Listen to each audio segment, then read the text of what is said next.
Good morning, everybody, and welcome to video number 1. In this particular video, we're talking about Omid for a second and also the sequel to The Spare. Oh my. All right, let's jump in and get there, shall we? Let's go. All right, we're going to start off with me saying a big thank you to Michelle from Royal Daily Tea because this absolutely gorgeous bracelet arrived in the mail. Also, this, believe it or not, that's my finger. That is a beautiful paved, with a stone ring. It's a pinky ring. That's the new thing now. Everybody's wearing pinky rings. No, I am not receiving any endorsement for this. I just loved the jewelry and I loved the way the company's message. So I wanted to share it with you. It's called Pavoy. I love the fact that their company shows that their jewelry is sustainable. They have fabulous quality. Everything about it I really liked. Even their packaging is 100% recycled materials. So if you guys are looking for some nice jewelry, you could go to this company. All right, let's move on now. Next up, a big thank you to my subscriber, Maureen. She sent this sloth toy for Finn, and he sniffed it and walked away, so I threw it on the floor, and he ran back, grabbed it, and ran off with it. Here's a little video for you. Finn, it's your sloth. Ooh.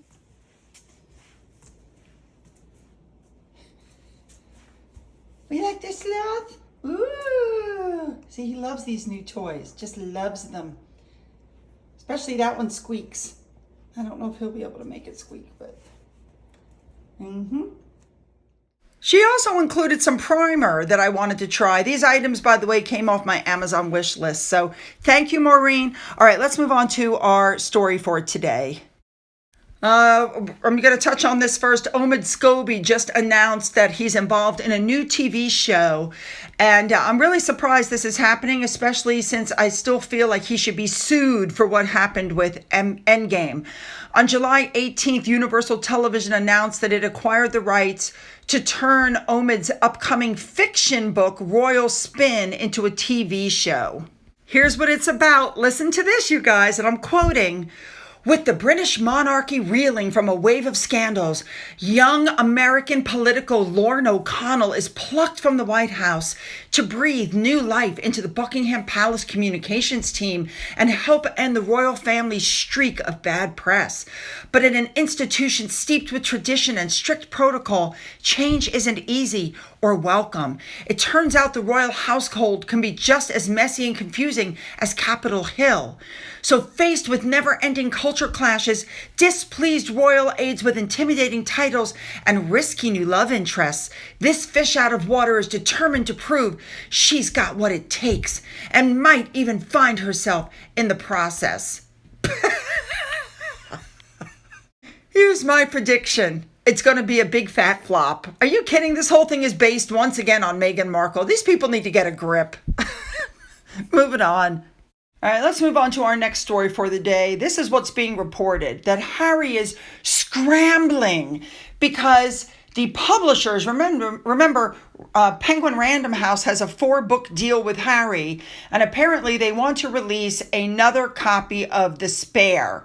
The first one we know was released in January of 2023, and they're saying that 18 months later, there's still no sign of the paperback version, and the publishers want to get one on the market, and what they want is sensational new material.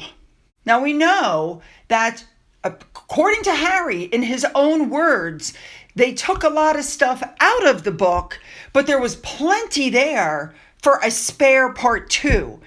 But here's the problem. After the Oprah show, when Harry spoke with William and Charles the next day, and then he told Gayle King, who famously went on the Good Morning America show and said, well, I'm not trying to break news or anything, but I did talk to Harry and he spoke with his family and those talks are unproductive.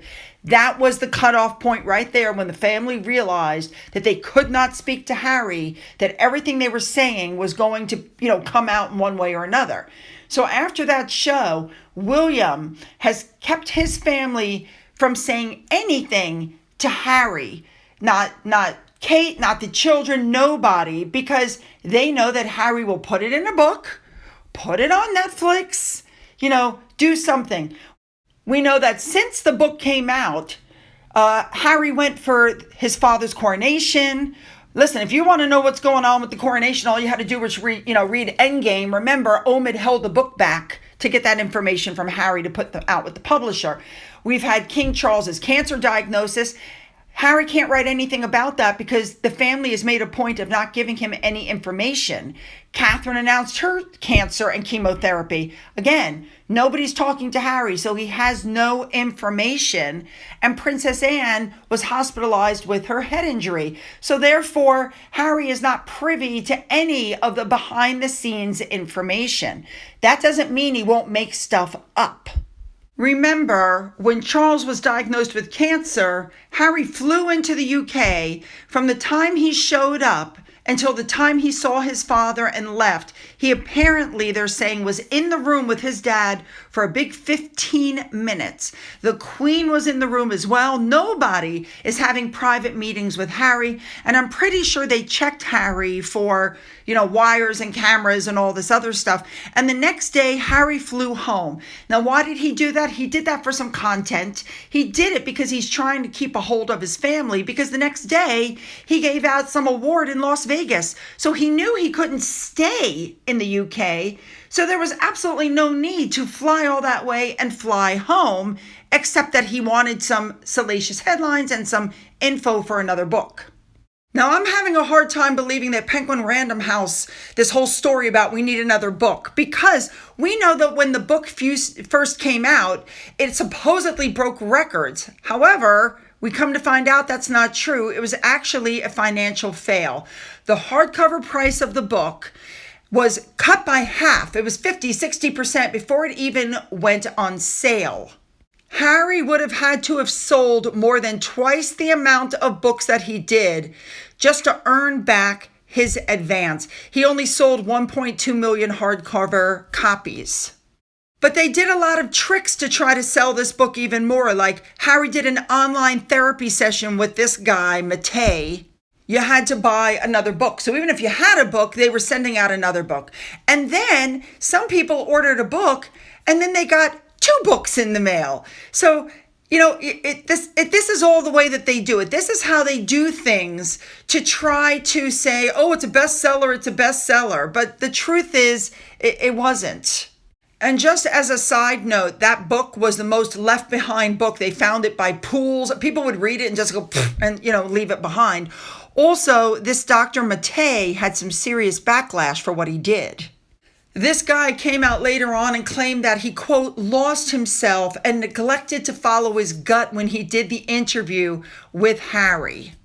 He said he got so much media attention that it had a negative impact on his mental health. Well, maybe he shouldn't have, diagnosed Harry on air. I mean, the whole thing was just a joke. It really was. He said, I didn't agree that people should have to pay to watch it. And my gut was that this was wrong and that they had to buy a copy of the book, which he said he thought that's not fair. I thought it should be a free public service. And he said after the event, both he and Harry wanted the recording made open for the general public, but the lawyers wouldn't allow it. What these book numbers really reflect, when you look at it, is that Harry and Meghan don't have staying power.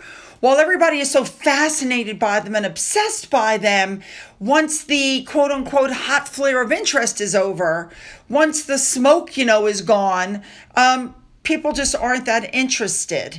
Listen, this guy named Paul Bogarts, he's the former marketing head of Mega Publishing Knopf. He said that celebrity memoirs are one shot, all hardcover sales with no backlist life to speak of. So if the publisher doesn't earn out of the hardcover, they don't earn at all.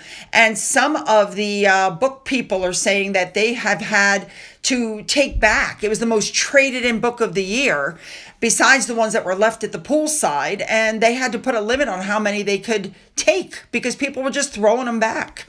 So my honest thought is that Penguin Random House wants another book out to try to recoup some of the $20 million advance that they gave to Harry. That's the only thing I can think of. They're trying to get some money back. All right, you guys, you know what to do. Don't forget to hit the like and the subscribe button, and you're going to follow me over to video 2. The link is in the description box. Let's go. Bye.